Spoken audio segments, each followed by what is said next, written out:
our series, I want to give you, in my introduction today, I want to give you two thoughts. One is I want to give you the heart behind this series of messages that we're stepping into. And then I want to unpack the title for you. And it may create a little bit of tension in your heart, and that's okay. That's just the way it is. But to lean into the heart of it, not on the screen, but I want to go to Genesis 2. It won't be on the screen for you, but I encourage you to go read it. If you know the story that comes in the creation story, that God creates man and woman in his image. He says something very profound right in the start of that, right in the midst of it. God doesn't just tell us the good things in life and the good things he's preparing. God actually says there's something that's not good for mankind. The very first moment he tells us there's something that's not good for us happens like right at the start of our existence as humans. He said, maybe you know it, he looks at Adam and he declares it is not good for Adam to be alone. That would not be good. To all the men should say amen to that, because immediately afterwards he creates Eve, and you have this beautiful union of two people that God created in his image, right? And it's actually a principle that God begins to speak into our lives and into our existence that doesn't stop with marriage. It is not good for you to be alone. You got to do life with people. Do you agree with that? I think that God, in his ability to know all things, could foresee something that Adam and Eve would never be able to foresee. And that was the impact that sin would have on us. God knew. And I believe it's out of his knowledge and out of his foresight that he said the words, "It is not good for man to be alone." He knew that there would be a pressure in life. He knew that there would be some stress in life that potentially was going to destroy you, and that the work of the enemy would be compounded in your life. He knew that vulnerability and isolation and loneliness and hopelessness were a potential reality for every person that he was going to birth into the world, because he could see what we couldn't see. And he could see that sin would have an effect. I think the beauty of all of that is that even with that in mind, he chose to do this. Even with all that in mind, he said, there's going to be something that's going to disrupt my design. But even so, I love them. And God began to build his family the moment he breathed air into Adam's lungs. God has been building a family. God has invited you and I into a lineage that is much bigger than our immediate family. God has invited us into a faith family. It has been described in many different ways when you look at the scriptures and look at the different contexts, but God has been building a family. And he's invited you into it. And no one can take that invitation away from you, by the way. What God extends to you an invitation, no one can pull back from you. Some of us are really just one worship away from the freedom that our heart craves. And no one could stop you from accepting the invitation to be in relationship with God. It's beautiful. It's awesome. It's a design that we couldn't have imagined. I just want you to know, for me personally, if relationship is not on the table, then I'm not sure I would be intrigued to follow the God of the Bible. But relationship is at the core of it. And he says, I'm not some distant God, ambiguous and unattainable. Like I'm a God who's come near you. I want to be with you. He would remind us later in the scriptures that if God is with you, then who could ever be against you? God's been building a family. And the heart behind this series is to help you understand that God takes ownership. He's got the patent on family. The eternal family he's creating and the family that he blessed you with. It was his idea. But there's a pressure, isn't there? There's some breakdown, isn't there? There's some fallout. There's some potential for ruin. And yet, God still says, I've got a plan, and I'm involved. And I've got purpose behind the family that you're connected to. So I want to just make it real clear in your minds that God is the one who established the church, the eternal family, and God is the one who established your earthly family. And there's actually deep purpose in your future moving forward with those two things. Like he wants you involved, and not involved to the point where you've been so far, but he wants you to take a step forward. How many of you ready to grow today? Anybody? Anybody ready to surrender maybe some more stuff today? Anybody ready to say, you know what? If God has a plan, I'm willing to take the next step in it. Anybody with me in that? All right. So with that in mind, I want to tell you about the title, because that's the heart. The title of this series is called Max Q. And you see that graphic up there. It's got the space shuttle on it. About a year ago, I was walking our team through Genesis chapter 15. Eventually, it kind of overflowed into our church family, and I taught on that text. It's the Abrahamic covenant. And in Genesis 15, God says to Abraham one day, I want to take you outside and show you something. And he walks him out, and it's nighttime, and he has him look at the night sky, and he says to Abraham, you see all those stars up there in heaven? Like, if you could count all of those, then you could grasp and understand what I'm actually capable of doing through your life. And he tells him, I'm going to build a family through your life. I'm going to see, when you look at the stars in the sky, I'm going to build a family that large through your life. And of course, at that time, he didn't even have a single child. And he was getting old in age. And he thought, well, if you're not involved, it ain't happening, because I am way behind on building a family. And so he believed it. And so we actually, if this is just a little backstory, it's kind of separate from the series, but kind of connected, is that as I expressed that to the team, I said, we do live on the Space Coast. We are like very close in proximity to people who've actually gotten in an aircraft and flown up and gotten closer to those stars. Like, that's kind of wild, isn't it? Isn't that just unique? Like, that's just kind of a unique part of living here. And so as we brainstormed to discuss that, one of our team members who works in our creative team, she took that text and kind of the things I was sharing, and she began to draw pictures, and this is one that she drew, and we put it on t-shirts, and we put it on tents, and we put it everywhere because it means something to us. And I don't know if you can see it from where you're at, but on the wing of that space shuttle it says G155, Genesis 15:5, and that's our mission, to step into the family of God and step into the purposes he's designed for us. Now, you got all that background, you go, that doesn't explain anything in regards to the title, okay? But I wanted to introduce space to you, all right? Just a little bit, because the title has something to do with space travel. How many of you ever heard of Max Q before? Where are all the smart people at? Raise your hand, hold it up, come on. Who knows about Max Q? All right, some being shy. Come on, don't be shy. Be like, I'm smart. I know what Max Q. So for the rest of us, like me, for the rest of you, a little bit of catch up for you. Max Q is a term that's used in the space shuttle program at NASA, and it extends beyond the space shuttles. It really extends to everything that flies up and has to leave the Earth's atmosphere. There's this moment. Max Q is short for a statement called maximum dynamic pressure, and it happens about 5 to 7 miles up. The spacecraft will actually experience an immense amount of pressure. And from an aerodynamic standpoint, it is the most critical moment. It takes about 60 seconds after launch for it to reach that point. And it becomes so intense that if you put together that aircraft in any way incorrectly, and there's not a manual, by the way, right? They had to figure that out from scratch, basically. If you put it together, you will jeopardize every person who's on that aircraft. And there's all kinds of amazing testimony from astronauts as they experience the Max Q, because they cannot simulate it. I mean, they've done some things to try to help prepare, but there's just nothing like it.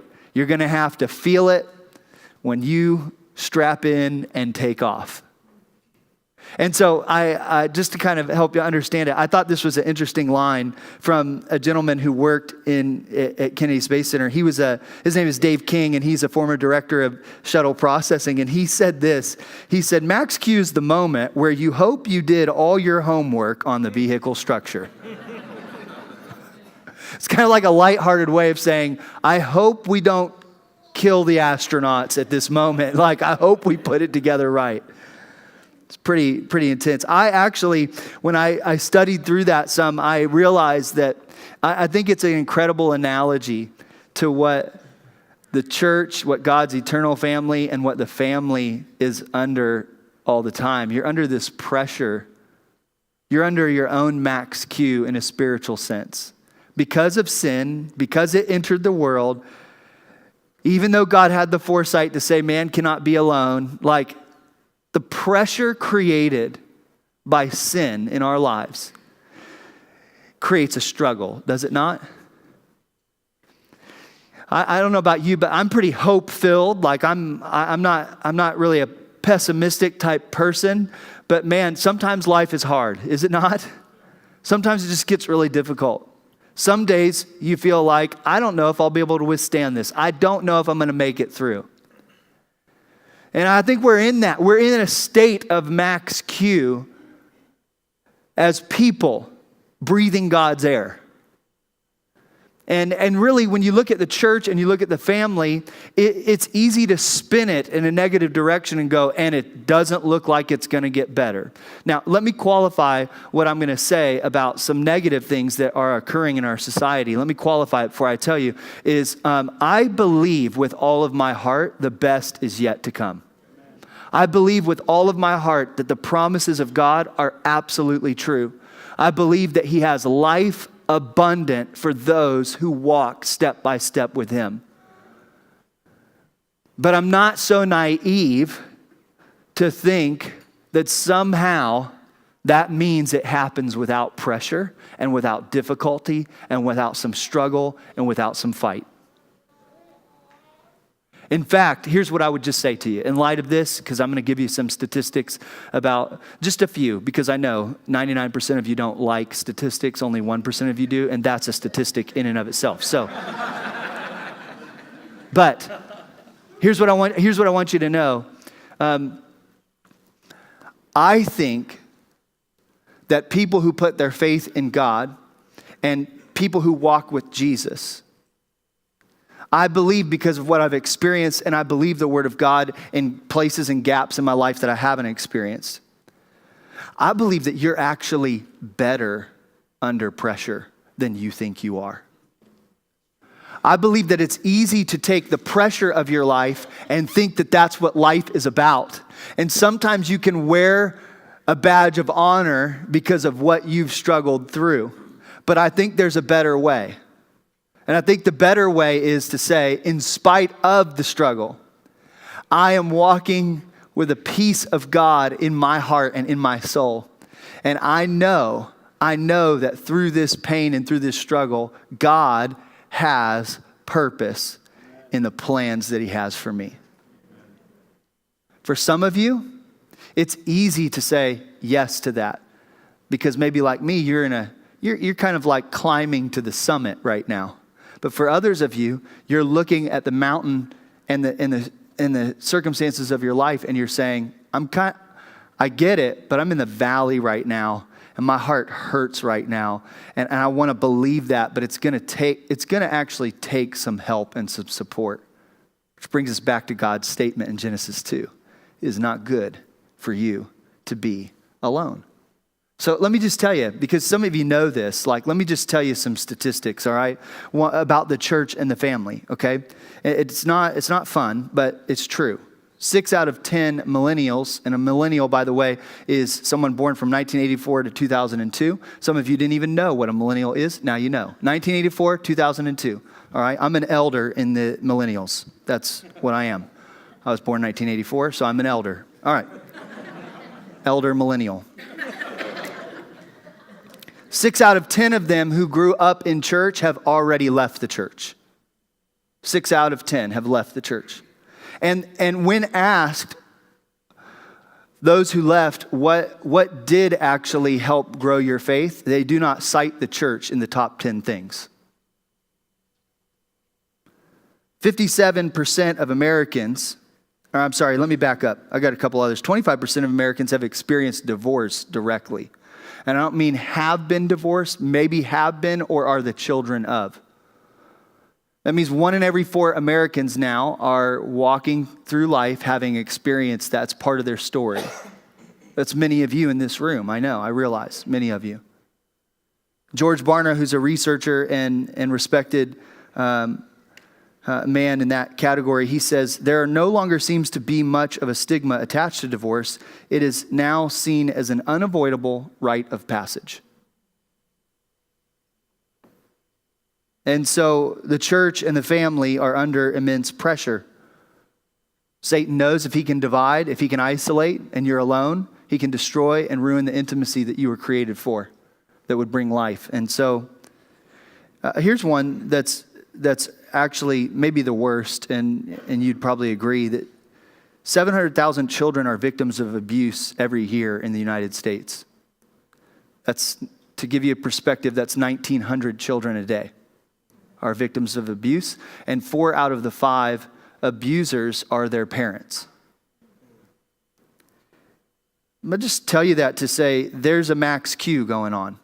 There's immense pressure happening in regards to the church and family. Now, before we lose all hope, let me frame in some of that for you. Okay, give you some other statistics, because there's another side to stats, correct?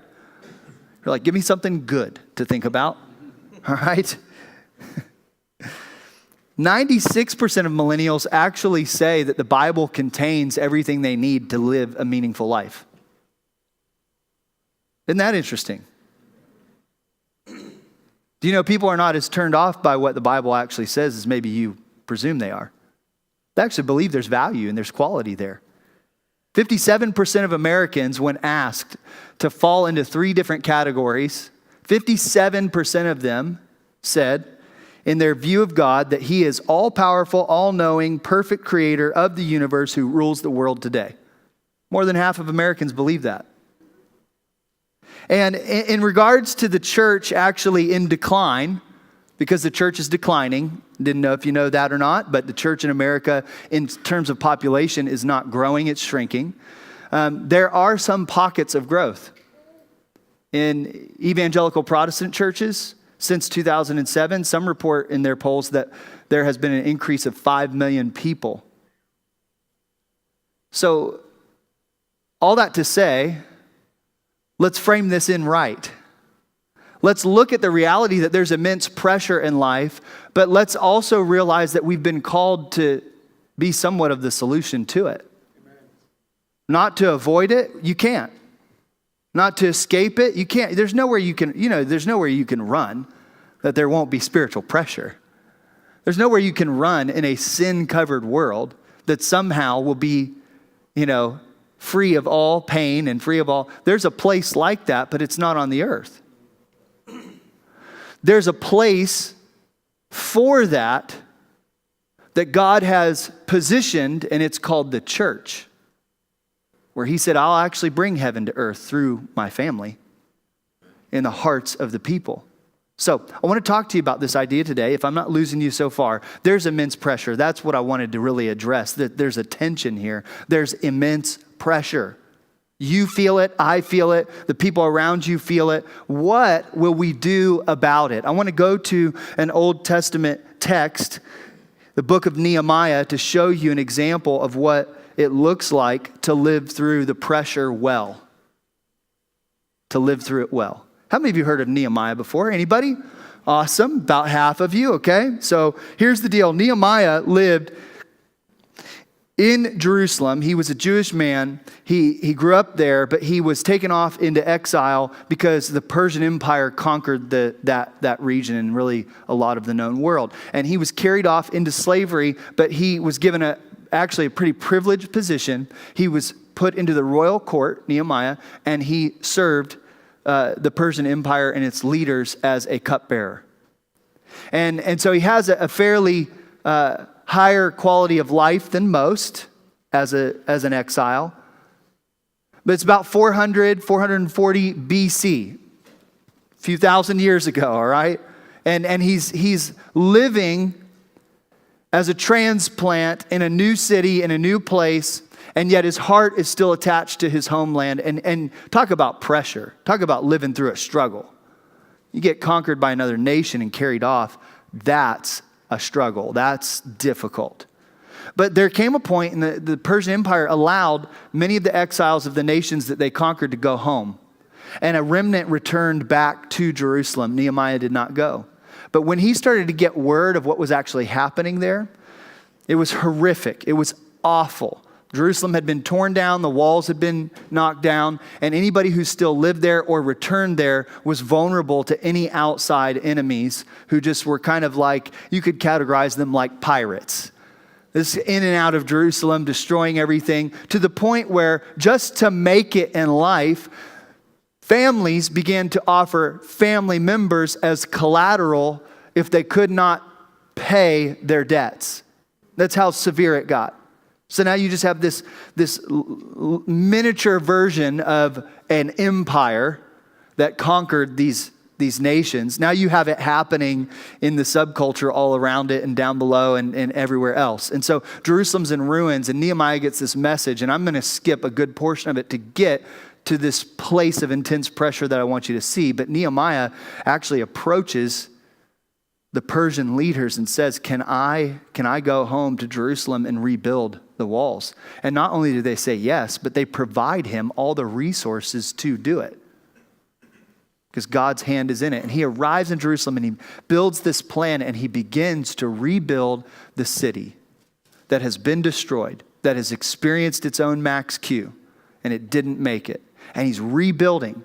And as he does, the very first opposition to that arrives. And I want you to see it. What happens when you're working God's plan and you face new opposition? Are we ready? Nehemiah chapter 4, verse 1. Here's what it says. When Sanballat heard that we were rebuilding the wall, he's the bad guy in the story, by the way. Sanballat is not a God-honoring man. He is a self-serving man. He says he became angry and was greatly incensed. He ridiculed the Jews. And in the presence of his associates in the army of Samaria, he said, what are those feeble Jews doing?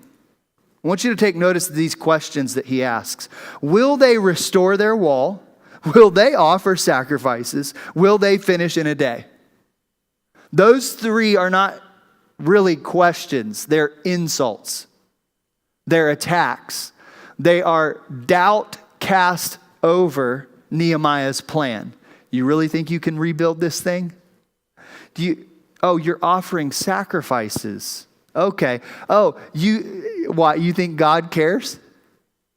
Do you think you can finish in a day? The reason he said that was because his threats eventually turned into this really articulate plan that, hey, we'll give you a day because we're going to come there and we're going to mess you up. How much do you really think you can get done? Would you agree that that's pressure? I want you also to take note that this man is very willing to ridicule the Jews. He's very condescending towards the Jewish people. It's something they've suffered with and lived with for a very, very long time. I'm going to come back to that at the end because it's really an attack on identity. It's really an attack on who God is and who God's called them to be.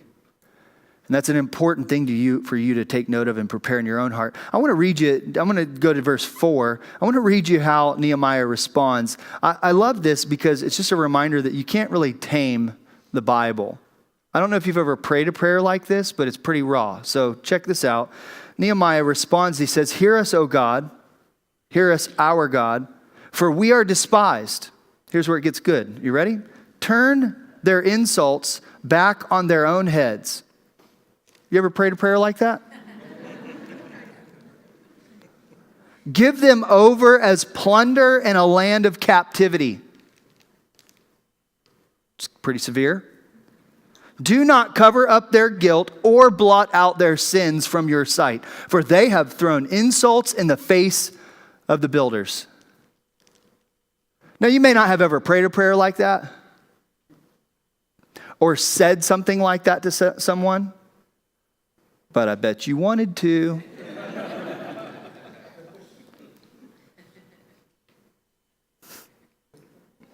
I think there's a lesson in that.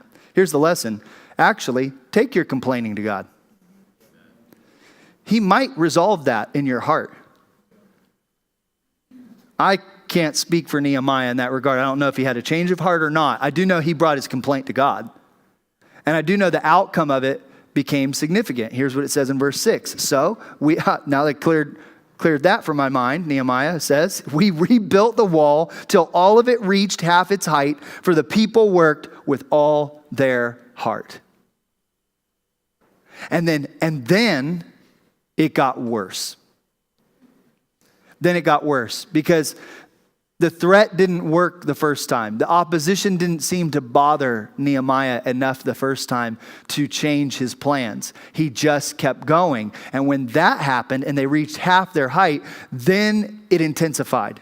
Then they tried to bring him down into the valley multiple times. Hey, come meet with us. We were just kidding. We didn't really meet. Just come meet with us. Let's work this out because I don't think this is good for you or for us. Let's work it out. And all along they had plans to kill Nehemiah if they could get him alone, isolated. Didn't work. Nehemiah just kept saying, I'm doing a good work. I'm not coming down. I am fixed on this plan. I am not leaving.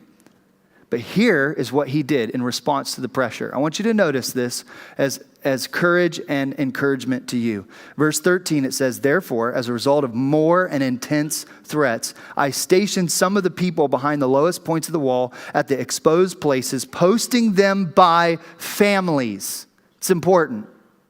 By families.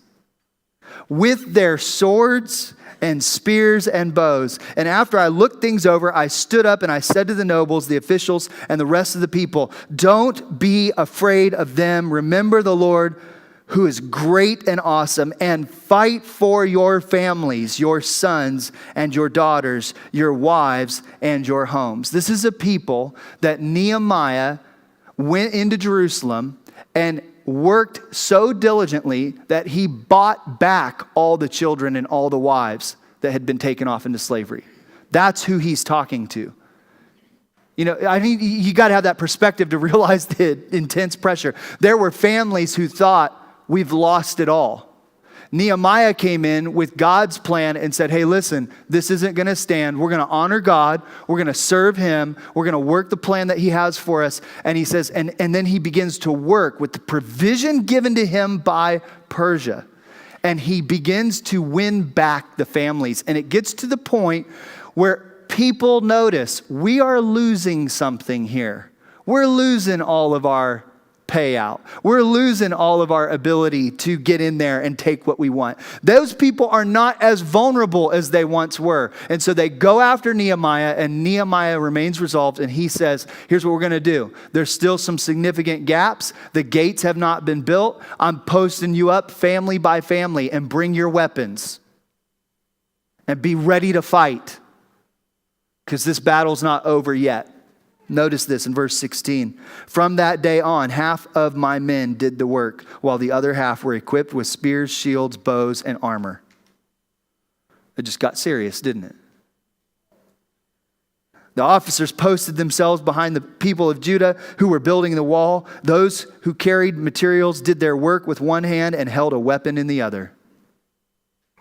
And each of the builders wore his sword at his side as he worked. Now, here's spoiler alert. They finished the wall. They fortified the city. And guess what? Nobody shows up to fight them. It was all a bunch of empty threats. But it still produced pressure. And it still was serious enough that they said, probably should sharpen the swords and make sure they're nearby, just in case. You know, I think a few things to take note of. And then I want to give you some of your own bricks for your own wall. A wall that I believe you should be building. The first thing I want you to note in that passage is. There's so much. There's so much. Did you notice all the language referring to building? There was a wall once. It was torn down. The city was in ruin. We're here to rebuild it. We are the builders. He even describes himself and the people as the builders. Remember in his prayer, he says, they have threatened and insulted your builders. I think it's a new filter for you. As you look at your family and you look at the life that God has blessed you with, I think you could put a new filter on who you are. You're a builder. You build things. Some of you are like, I'm not handy. I don't build things. That's not what I mean, of course. I mean, you're a builder of the family of God. Do you agree with that, church? You're a builder. Nehemiah took it so seriously that he attached the insults to that definition. They've attacked us, the builders. God, they've insulted us. I think you should walk out of here with your head high today going, oh, I'm going to build something.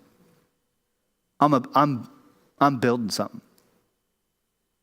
The other thing to consider, and I want you to take notes here in just a moment because I'm going to give you a few things, is opposition is a given. You know that? So don't act as surprised as you once did.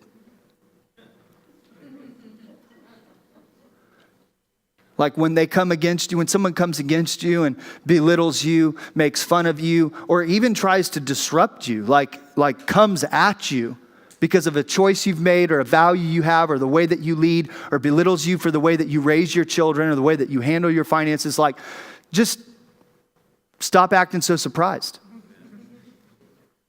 And you know why? Because the more that you make much of that, the more vulnerable you will become to living your life for the purpose of proving someone wrong.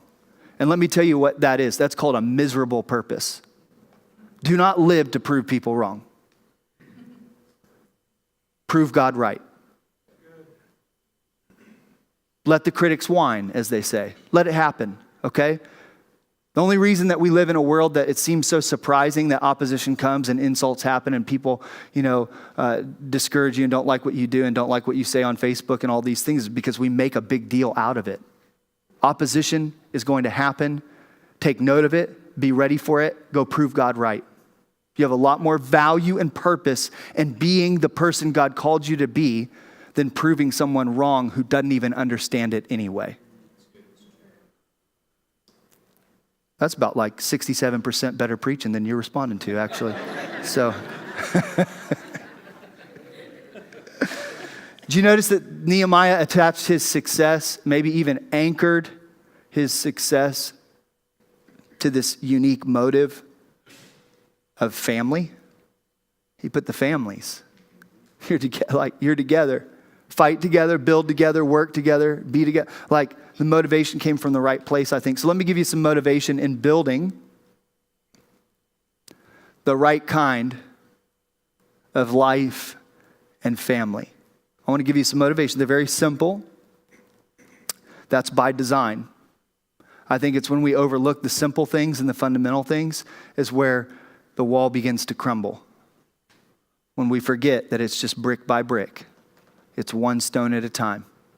So I want to give you 3 things. Are you ready? 3 things. First one is, if you want to build well, then build with this stone, with this rock. Work God's plan. Work God's plan. And know that as you pursue to understand what his plan is, and as you pursue to execute that and live that out, that you might produce opposition before you actually produce the family God's called you to build. Opposition's a given. Notice the first question that the enemy poses. You think you can restore that wall? I think he's still speaking that same doubt over your life. Yeah, you think you can build something significant? You say, no. God is building something significant. I'm just cooperating. Listen, your enemy is the devil. You don't fight him. You prepare yourself for battle and you stick to the plan. And you let God fight where he wants to fight. and you work where he's asked you to work. You work the plan. What does that look like? What do I mean by that? Let me take you to this scripture. Deuteronomy chapter 6, verse 5 says, love the Lord your God with all your heart, with all your soul, and with all your strength. And notice the family theme here. It says, these commandments that I give you today are to be on your hearts, and press them on your children. Talk about them when you sit at home, when you walk along the road, when you lie down, when you get up. Tie them as symbols on your hands and bind them on your foreheads. Write them on the door frames of your houses and on your gates. What is God's command to you and I in terms of working his plan? Impart his truth into the lives of the children that he's given to you. That's not just for parents. We're a family. There's children and students all around you every single week in this church. The median age of our church is 30 years old. There's a lot of young people in this church. Impart to them. In your home, do the same. You know what I see there? I see God says heart, soul, and strength. God says cultivate the heart of worship in your home.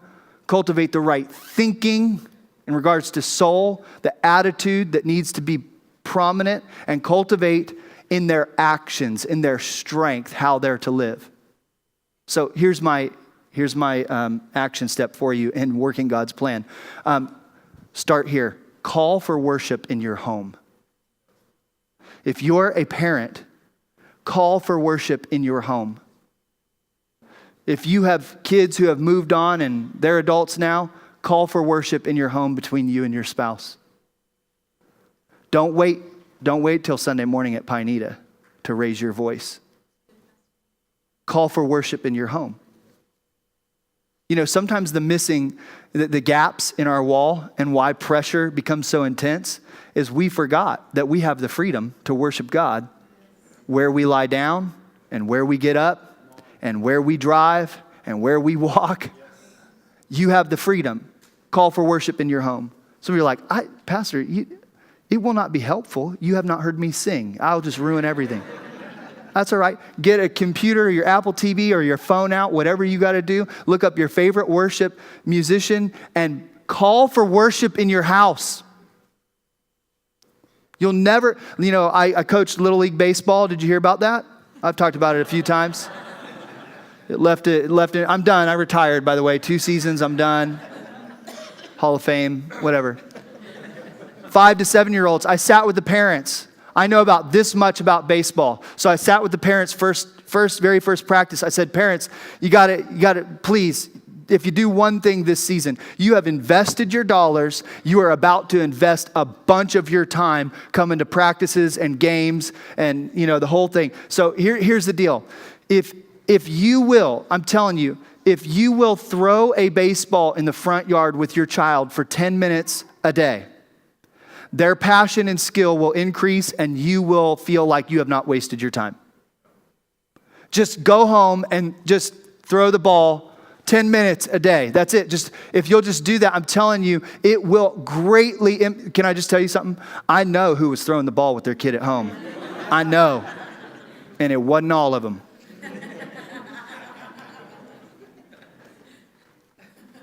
Don't raise a family that believes that worship happens when the church gathers only. You know why? They will not bear up and succeed in the max Q of their future if they think that worship is reserved for this moment. Call for worship in your home. You are absolutely called to be the greatest influence in your child's life. So make sure Jesus is at the center of that. Make sure that they can see your worship. Here's where you start. Some of you are like, I don't even know. Today, and this is very convenient. You'll love this. Today, at all Central Life locations, every Kids Central is ready to hand a Bible story book to every single family, free of charge. We give things away here because we're a generous people. That's who you are. That's who we have become. You pick that up. Start there. Open the Bible with your children. Begin to worship God in your home. The second thing is, just as simple, pray as a first response. Just pray.